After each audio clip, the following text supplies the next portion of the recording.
आप देख रहे हैं पब्लिक पावर न्यूज 24। नमस्कार, मैं हूं अलका और आप देख रहे हैं पब्लिक पावर न्यूज 24। आइए चलते हैं बिहार की तमाम खबरों की ओर। मुख्यमंत्री जी चाहते तो सबसे अधिक जो शुरुआती दौर में जिनको इन्होंने जिन लोगों ने इनको आधार दिया, खड़ा किया, लघु समाज के लोगों ने, अति पिछड़ा समाज के लोगों ने, उन वर्गों से किसी को अगर नीतीश कुमार जी आगे बढ़ाते, अपना उत्तराधिकारी घोषित करते, तो आज पड़ोसी के घर से उत्तराधिकारी इनको खोजने की जरूरत नहीं पड़ती। आज पड़ोसी के घर में उत्तराधिकारी खोज रहे, अपने घर में उत्तराधिकारी इनको नहीं बना पाए नीतीश कुमार। उपेंद्र कुशवाहा का चेहरा उनको लायक नहीं लगता था, कोई बात नहीं, हम लोग पहले भी कई बार कहा उपेंद्र कुशवाहा को नहीं करते, कोई बात नहीं, अति पिछड़ा समाज से किसी व्यक्ति को ले आते, कोई दिक्कत नहीं होती, लघु समाज से किसी को ले आते, कोई दिक्कत नहीं होती।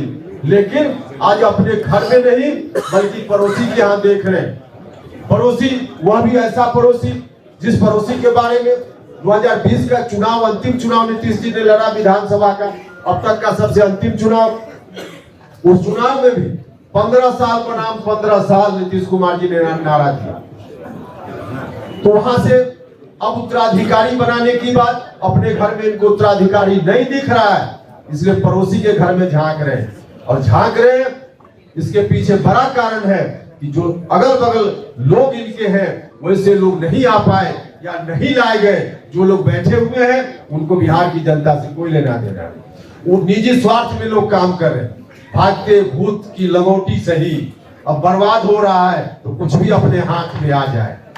जनता दल यूनाइटेड समाप्त हो रहा है तो कुछ भी अपने हाथ में आ जाए। वही नीतीश कुमार डूब रहे हैं तो डूब जाए, कुछ भी हाथ में आ जाए, लंगोटी भी हाथ में आ जाए, वैसे लोग उनके अगल बगल बैठे हुए हैं। और इसलिए आज ऐसी स्थिति हो गई है, वैसी स्थिति हो गई। अब नीतीश कुमार जी जब यहाँ तक चले आए तो हम लोगों ने तय किया है कि इस विरासत को हम नहीं जाने देंगे, गिरवी नहीं होने देंगे, बंधक नहीं बनने देंगे। आज हमारी चिंता, हिस्सेदारी की गई है, पूरी विरासत को बचाने की चिंता है। और पूरी विरासत इसलिए बची हुई थी कि कोई पार्टी, क्योंकि राजनीतिक विरासत को बचाने के लिए, बढ़ाने के लिए एक इंस्ट्रूमेंट के रूप में कोई पार्टी होती है। और वैसी पार्टी शुरुआती दौर में समता पार्टी बनी, बाद में जनता दल यूनाइटेड बना। लेकिन जब पार्टी ही बर्बाद हो रही है तो अब उस इंस्ट्रूमेंट से नहीं काम चलने वाला है। अब नया इंस्ट्रूमेंट चाहिए, नया इंस्ट्रूमेंट चाहिए, क्योंकि पूरी विरासत को अब आगे बढ़ाने की जवाबदेही अपने ऊपर लेनी है। तो पूरी एक नया, हम लोग को नया इंस्ट्रूमेंट चाहिए, अर्थात नई पार्टी चाहिए, नई पार्टी चाहिए। और इसीलिए हमारे साथियों ने निर्णय लिया है नया दल बनाने का। हम सब लोग आगे बढ़ेंगे इस नए दल के साथ। इस नया दल का नाम क्या होगा वह भी अभी आपको हम बताएंगे। हमारे साथियों ने इस काम के लिए मुझको अधिकृत किया है। मुझको अभी जो फैसला हुआ वहां बैठक में साथियों ने प्रस्ताव लिया, सर्वसम्मति से प्रस्ताव पारित हुआ कि नया दल बनेगा। उसके नाम की घोषणा उपेंद्र कुशवाहा करेंगे। एक और निर्णय इन लोगों ने लिया कि जो नया दल बन गया है, आज निर्णय हो गया, उस निर्णय को कार्यान्वित मुझको करने की जवाबदेही मेरे ऊपर लोगों ने दी है। और उस नई पार्टी का राष्ट्रीय अध्यक्ष भी लोगों ने मुझको बनाया है। यह जवाबदेही मेरे ऊपर है। और इसी जवाबदेही को देते हुए साथियों ने कहा कि पार्टी के नाम का भी ऐलान आप खुद कर लीजिए। तो अभी आपको पार्टी का नाम बताएंगे, लेकिन यह पार्टी आगे पूरी विरासत को आगे ले चलेगी। जननायक कर्पूरी ठाकुर जी की विरासत को हम बंधक नहीं बनने देंगे।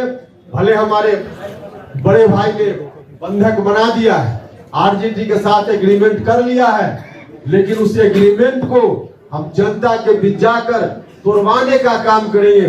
जनता से कहेंगे कि बड़े भाई ने गलत ढंग से पूरी जायदाद कहीं गिरवी रख दी, इसको जनता की अदालत में जाकर हम खारिज कराएंगे और पूरी विरासत को हम अपने हाथ में लेंगे, अपने हाथ में लेंगे। इसलिए आज हम हिस्सा की बात नहीं कर रहे हैं, हम तो मुकम्मल की बात कर रहे हैं, मुकम्मल की बात कर रहे हैं। और मुकम्मल हम अपने साथियों की मदद से, बिहार भर की जनता की मदद से आगे चलकर जरूर उसको हासिल करेंगे।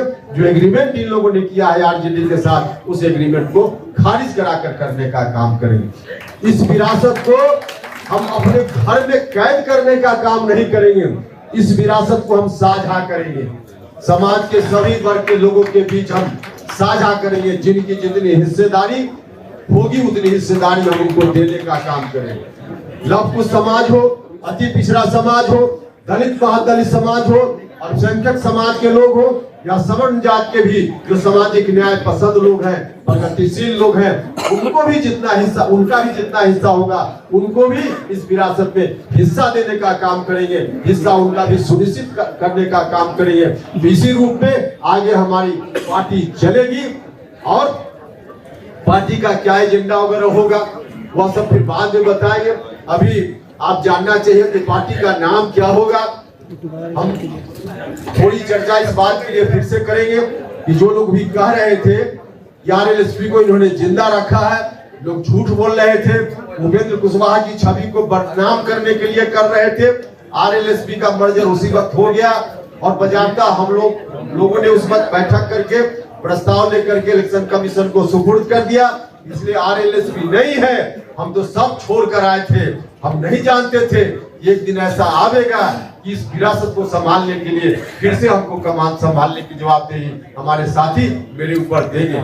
लेकिन वह दिन आ गया तो फिर से नई पार्टी बनाने का काम हमको करना है और नई पार्टी जो बनाने का निर्णय हमारे साथियों ने लिया है, जिसका राष्ट्रीय अध्यक्ष बनने की जवाबदेही भी मेरे ऊपर सौंपी है, उस पार्टी का नाम है राष्ट्रीय लोक जनता दल। राष्ट्रीय लोक जनता दल।